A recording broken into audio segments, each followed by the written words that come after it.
From the station with the most local news in our West Michigan, Fox 17 News at 10 starts right now. When we receive gains, people who don't even work for the big three are also going to receive gains. So what we're fighting for is our members, absolutely, but also for the entire working class.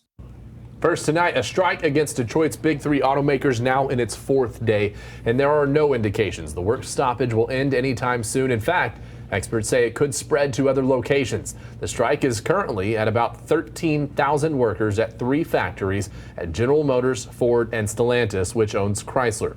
Stellantis called today's talks with the United Auto Workers as, quote, constructive, though the UAW has not commented on those discussions.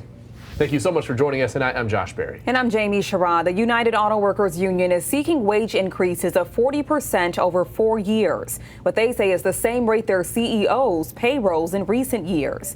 So far, the companies have offered about 20%. And before the strike started, Fox 17's Marisa Oberly introduced you to a UAW member who shared how a work stoppage would impact her.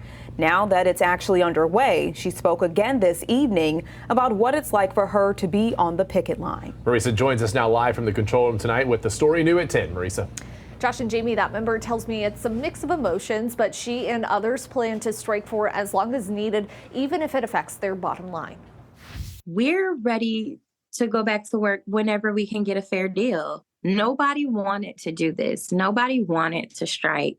But this is something that we felt we had to. From United Auto Workers Local 900, Tiffany Simmons explains how she ended up there rather than her job on a Monday afternoon. Last week, when the union's contract with Detroit's big three automakers expired, its president called on locals at select factories to walk off the job, including the final assembly and paint units at Ford's Michigan Assembly in Wayne, where Tiffany works as a production team leader. So when we heard Michigan Assembly's name, it was a one unison battle cry throughout the entire facility.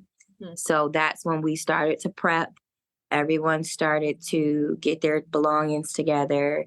Our union leadership came into the plant. They explained to us how it would go. It's her first strike since she started at the plant in 2012. Tiffany says most days she shuttles members to and from their posts and helps pass out food. They now take home just $500 a week and lost access to most of their insurance benefits besides medical and prescription drug coverage. If it means that we can get a victory for all of our brothers and sisters, we are willing to hold that line as long as we have to. Personally, she wants pensions brought back and an end to wage tiers for people like her brothers. Two of them and their father work at Michigan Assembly too, and while they remain employed, Tiffany says it's nerve-wracking to think they could get laid off. Ford temporarily let go about 600 people at the plant on Friday because of the work stoppage. They are anxious. They are anticipating. Everyone's waiting for their turn. Everyone is ready to jump in and fight the good fight. No matter what happens, though, she thinks the strike will be worth it. We're done asking. We're demanding.